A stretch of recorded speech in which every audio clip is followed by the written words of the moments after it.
Hey guys, what's going on? Third Street Reactions here. We're back. I'm Shane. Zakk. We're back here after the landing of Point Rain for the Clone Wars. So do you remember what happened in the landing of Point Rain? Well, yeah, they landed in Point Rain. Yeah. And Geonosis. Geonosis, they went through there and they had the little game counting up a death tally. Mm-hmm. And Dave Filoni's a big Lord of the Rings fan. It got weird when Coyote joined in at the end, and didn't quite understand the concept. He's great at slaying women and taking tallies there, probably. Pretty much, yeah. Saving species, one woman at a time. But they were there to blow up a weapons factory, so they had an invasion force. Yep. And several of their, their fucking little military action there. Mm-hmm. Well, several fronts were shot down. Never made it. So no, yeah, you're right. It was cool. That was really good. It was very action packed. The shots were really well done. Do you remember when Coyote Money took? Yeah, he went into those fucking caverns, and those goddamn Geonosians were flying around and picking people up and carrying them off into the darkness to get eaten. Yeah, it's horrible. That's a horror. It's just weird how horrible. I hate horrible things. Yeah. It's like the aliens and Aliens. Yeah, they're carting you off to be a fucking. I haven't seen Aliens. Okay, well it's not really a spoiler, but they take you back to this nest where they lay the face huggers, put an embryo in you. Yeah. So you can just sit there helplessly while this embryo is growing in you and busts out of you. I feel like I know that image. Well, there's a similar image in Stranger Things. Okay. It happens to what's-her-name's friend, Barb. Barb, yeah, that's disgusting. Yeah. That's pretty much it. Let's do it. Captain, the only safe landing zone is south of Skywalker's position. Yes, General. Take your eyes off the road. I assume you've made the necessary preparation? Check yourselves, soldiers. We're going in.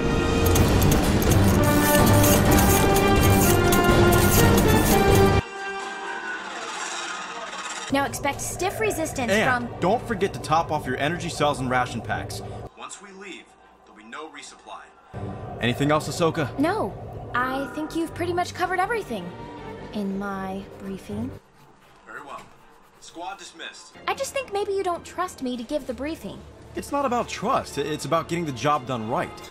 So you don't trust me to get the job done right. I knew it. I'm the Padawan. You're the Master. That's right. Don't tempt me, Snips. If you're both finished with your little discussion, we do have a factory to destroy. This is a Jedi thing to say, isn't it? Aren't you going to introduce yourself? Padawan learner, Barriss Offee, at your service. Glad to meet you. I'm Ahsoka. Every Geonosian building has a series of catacombs beneath it that run deep underground. Some of the tunnels are close enough to this cliff wall so that you could cut a hole and make an entry point. Once inside, we could find the main reactor, plant the explosives, and blow the factory goddamn inside out. Nest of Like vipers. a good way to get lost. Yeah. For the unprepared, perhaps. But I have instructed Barriss to memorize the labyrinth, all 200 junctions. You always were thorough. Walking into that factory could be suicide. Not if you and I are successful holding Poggle's attention at the bridge. Master, I can do this. We'll monitor your progress on these chronometers. Synchronize on my mark. Chronological. 3. Here come the droids. They just had fucking defensive cannons mounted up there, and they're just marching across the bridge and just blasting them. It'll be a very short episode.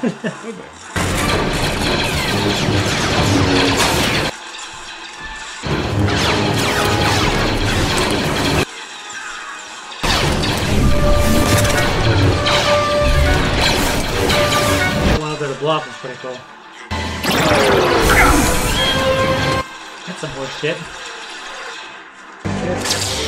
It wasn't a gentleman's rule. It was not a gentleman's fault. Yeah. Nice work. Well, do you notice that she cut it in a square? I should go in first. She's the only character who's ever done that.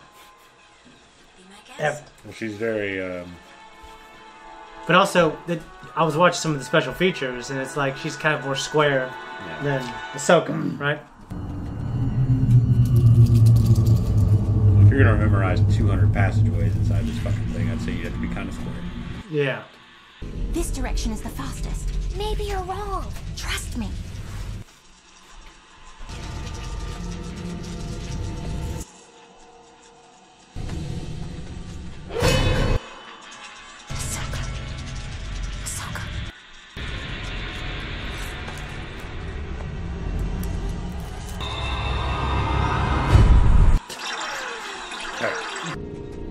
the next junction. Dead end. If we make a wrong turn, we may never find our way out. You do remember the way, don't you?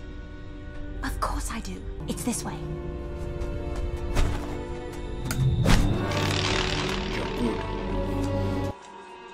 I beg you to let us use the secret weapons.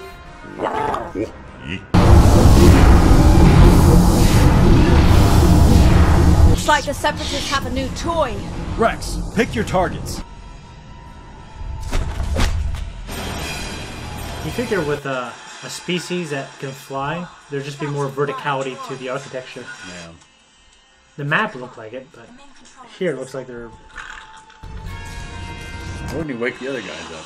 I don't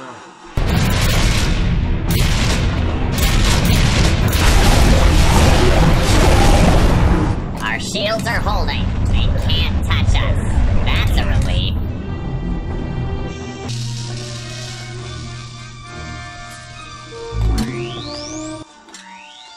So do you recognize kind of the pattern of that thing? Looks like you got in Death Star. And, yeah, the heart of the Death Star. So it's like these big reactor devices, these reactor plants, and you know, they all look like that. Well, the Geonosian design. Green light. Yeah. The bombs are active. The Padawans did it. And just in time. Fire! Get down!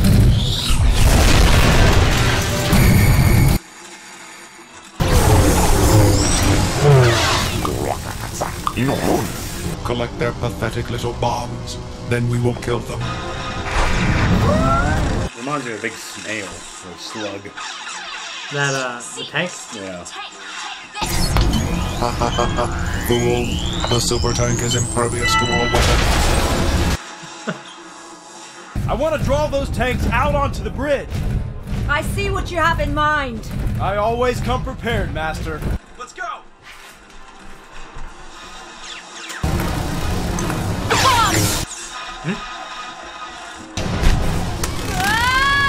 Stupid green color!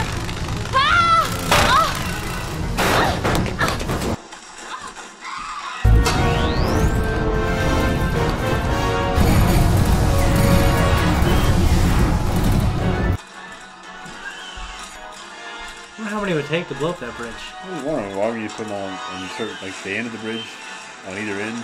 Yeah.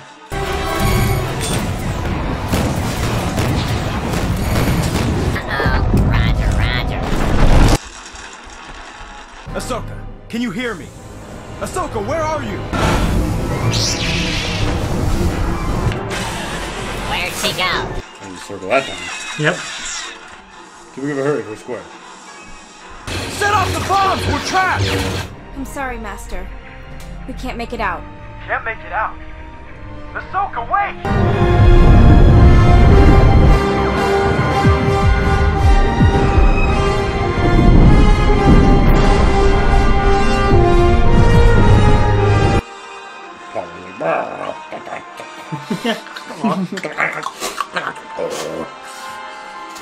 Ahsoka, can you hear me? Come in. Master Luminara, don't worry. Be at ease, Skywalker. At ease. We need to act now. There's not enough time. I sense them drifting away. Don't worry. We'll run out of air long before we starve. That's a comforting thought. Thanks. We cannot abandon our Padawans. You misjudge me. I too care for my apprentice. But if their time has come... I refuse to let Ahsoka die. If my Padawan has perished, I will mourn her. But I will celebrate her as well through her memory. And I know you're looking for me. Turn that fucking saber off before you pass your ass out and it just falls down and cuts your legs off.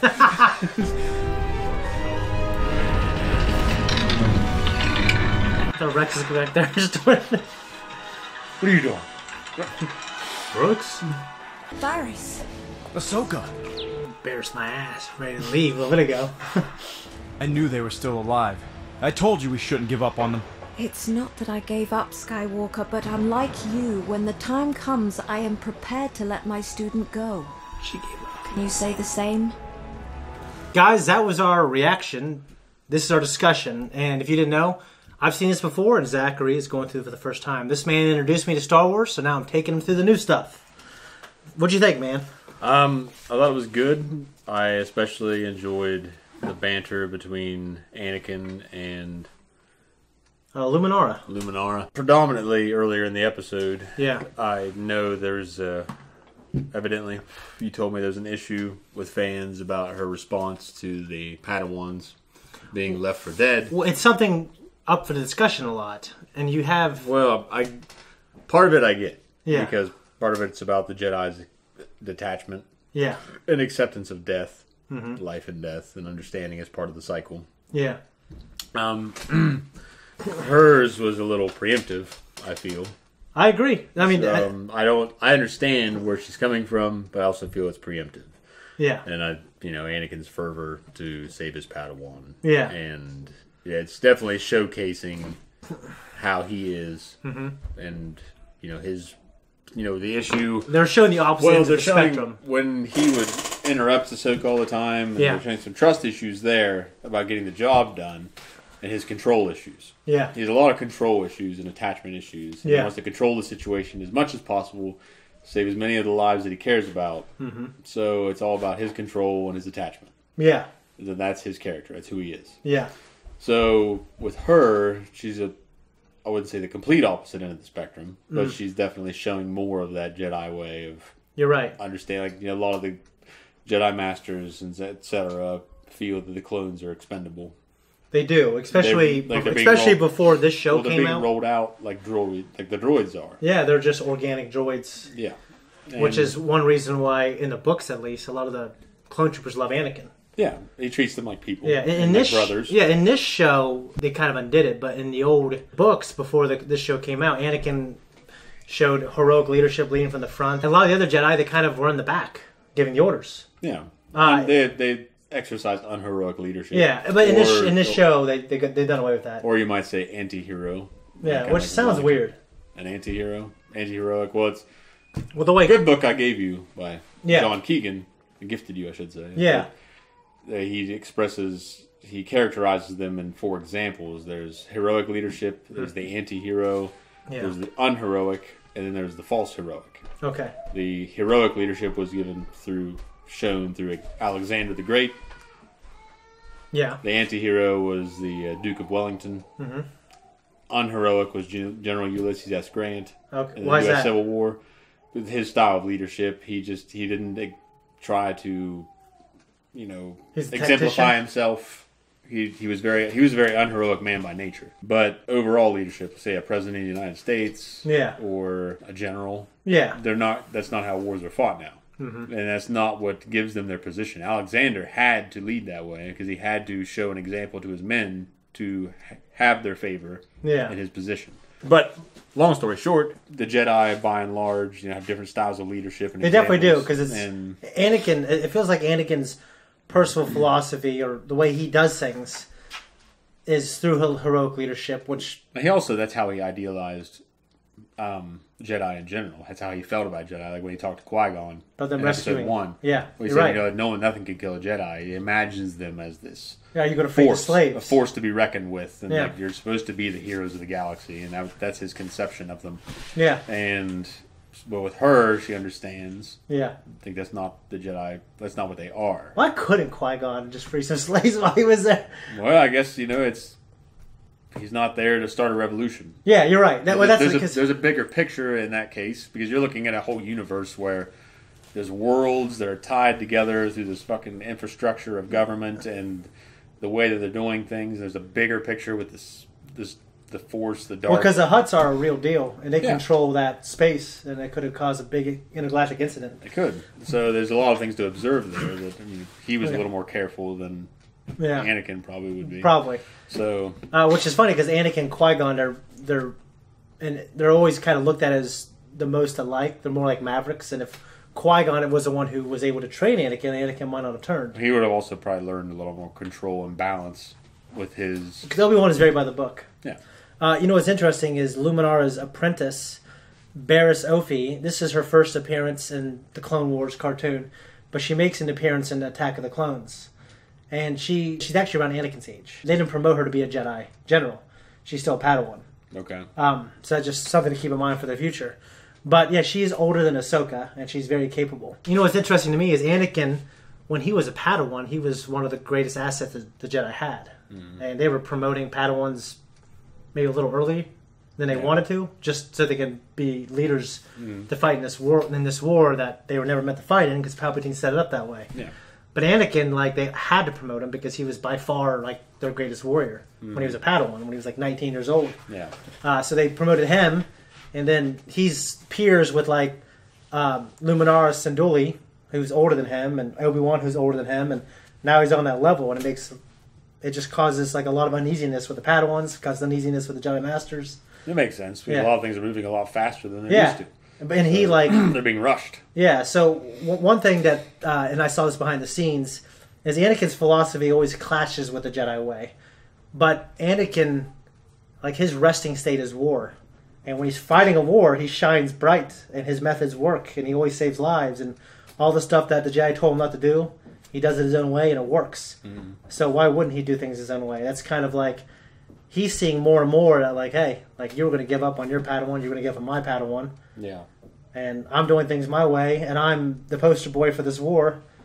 And, you know, when I got the most little marks on my stick of people, of droids that I've killed. Yeah. You know what I mean? So. Well, the way that this universe is controlled, and the government structure and the power structure is obviously not promoted by, people aren't promoted by the heroic deeds. No. Like Yoda is just fucking longevity, from what I can tell. I mean, that motherfucker's been there 900 years. So he's like... You know what's interesting to me is, in this book that was gifted to us from Panda, Yoda isn't... This is like a couple hundred years before. He's not the leader of the Order. Okay. Some other human is, who's like, you know, in the 60s. Okay. And I know, based on The Mandalorian, they age differently. But I mean, come on. A couple hundred years. Yeah. He would be the leader, if you ask me. I don't know, because maybe they already had because, I mean, a lineage of these Padawans and these masters that had accrued so much, and then Yoda was still learning from these people. And eventually he took just that interesting mantle. that he'd be... I mean, what would have to... Sounds like it's just hard for you to believe that this man has been... This thing... Yeah, we don't know what he is. Yeah, this thing that has been the... Like you said, a poster child of the like Jedi wisdom Order and wisdom and power and the mastery. Yeah. Like, he's been the image of that. What's interesting is, like, he would outlive all his Jedi Masters. Yeah. That's what just doesn't make sense. Well, he could have been a Jedi Knight then for a long fucking time. He could have been, but it would just be weird to, like... I think by that logic, unless there was... Or he could be a master that's not on the council. Well, I think he was in the council. He wasn't on the... He just wasn't the head of the council. Yeah, he wasn't the head of the council. Yeah. I think they were showing these polarizing viewpoints just to kind of, you know, show the extreme examples. Yeah, well, they're wanting to show the audience. Because it gets the audience invested. Yeah. So I get it. I get why they did it that way. She's like, I think, the far end of the Jedi way, and he's kind of the opposite end. But yeah, like, I do feel like... Well, this reminds me of people now that they kind of just accept their circumstances and fall on their sword. Yeah. And it's like, well, you're still fucking alive. I mean, life is not so concrete and black and white. I mean, you're still alive. You can still do something for yourself. I would have had a problem if she just didn't get on her knees and say, hey, you know, if she goes, she goes. It's her time. I'm like, Anakin... And obviously we know... Well, then she'll go when we're trying to get to her. Exactly. So, or she might die in your arms. Yeah. You don't just, like, leave her under the rubble. Like, well... Guess that's done. I mean, exactly. I did mention this reaction. Bear Sophie cuts a square. Yeah. Just like, oh, she's more square, but yeah, she does cut a circle later on the tank. So. And another cool thing about this episode is we had the chronometers. So they wanted to show this. This is the first canon example of a watch. Yeah. So in World War I and World War II, these soldiers would have these watches, and they were, I think, they weren't Timexes. I can't remember what they were. But, you know, they had to sync their watches together, and they had certain jobs they had to do at certain times. Mm-hmm. And George wanted to nod at that. I actually love watches quite a bit, and that was kind of the nod to World War I. Mm-hmm. And it's interesting that we're having this sci-fi battle with lasers, but it's still being fought, not trench warfare, but it's being fought in a way where, you know, they're borrowing from different points in history. You know what I mean? It's definitely not it's definitely not like a modern war is how we know it. You know what I mean? For the most part. Not. Because, I feel like, I think we all know that before we get to starships that can fight each other in the sky, we're going to be controlling them on the ground. Yeah. Because what do you do? Yeah. You know what I mean? Which is kind of sad because, I really want people to be in Gundams eventually. But I don't think that's going to happen. Well, that's kind of... What will be the point? Gundam, though, is kind of a retro science fiction because they have a lot of implementation of technologies that some of them are very, very forward thinking. Yeah. So I'm not trying to say that all of it's asinine, but they have a lot of elements that are retro, which are very pleasing to the viewer or the reader. Yeah. And love Gundams. And it's great. It's great entertainment. And I was reading one of the main things is like they're just really tall. Like why would we could have a flat tank and why would you want a tall, Well, the Gundam, like especially like the UC. Yeah. Universal Colony? Yeah, the Universal Colony storyline. Okay. They do a pretty decent job of explaining in their own technical terms why they use these machines and why they fight the way they do. And basically the ultimate premise is the new types and shit like that. Yeah. So it's not just about the technology, even though the technology is damn cool. Yeah. But they do pay a lot of homage to a lot of retro things. So it's just, I get it. And it's like Blade Runner, they do the same thing to a certain point. It's not all strictly, this is how it would definitely be in the future. It's more like a retro future. Yeah. And it's cool. And Cowboy Bebop's that way. Yeah. And there's a lot of really cool elements in it that are very forward thinking, but then at the same time, they're still using, gunpowder and firearms and like modern firearms. Well, I think of, we were just talking about present day firearms. Firefly. Yeah. It's a Western, like a straight up Western. It's a space Western. Oh, yeah, it's a straight up space That's what Cowboy Bebop is. It's a space Western. It's great, and I love Cowboy Bebop, and I'm not trying, and I like Gundam a lot. There's been a lot of Gundam that I've seen that I've enjoyed, and I'm not going to say, I'm not trying to run them down. Yeah. And Star Wars, I mean, it's kind of in its own little loop, because it has to all tie back into the original trilogy. Yeah. And that's kind of, it grows from that. But it also has to recognize that those movies happened at a certain point in time in that universe. Yeah. So it all has to come back around to that. Yeah. Where you've made it a point to say that those movies were set on the frontier. Yeah. The Outer Rim and shit, because Tarkin is the governor of the Outer Rim. Yeah. So it's all fought on the frontier, and which kind of allows them to explain. I think he was Master Governor by the time he was in New Hope. Like he was governor of everything. Yeah, he was. Grand Moff Tarkin. Yeah. He wasn't just in charge out there. He's in charge of like... The Tarkin book I heard was good. I almost bought it last weekend. I heard it was good. Almost. Yeah. It was $10 paperback. Really? And I had that and that Hiroshima book I found. Yeah. But that Hiroshima book I found was just kind of like a diamond in the rough that I thought would be really cool to read. So I had to pass up the Tarkin one. Yeah, Tarkin will always be there. Yeah, because that one, the Hiroshima one, I've never seen it before, and it's just obscure. One thing that they established in the new canon, well, it's at least I found out about in the new canon, was in the Empire, at least, the cadets who are training on the Death Star, like there's a mess hall where you get food and stuff like that. But like the guys who are workaholics, who are like the officers, they're juicers. Yeah, they drink a little juice pack that has all vitamins and minerals, and you're looked down upon if you eat solid food. Well, then what's that motherfucker doing? All these heavyweight admirals and shit that are marching around. Yeah, what are they doing? I guess they're going back to the quarter. Yeah. Well, I'm wondering if drinking their juices bitterly while they're out there on the deck, and then after they're off time, they're off watch. They go to the fucking mess hall. Yeah, I do know in the Essential Guide on at least for the Phantom Menace, and it shows like the Jedi's their belt that they use, their utility belt. They have little ration packets on there. So I'm wondering if the clone troopers if they do that too.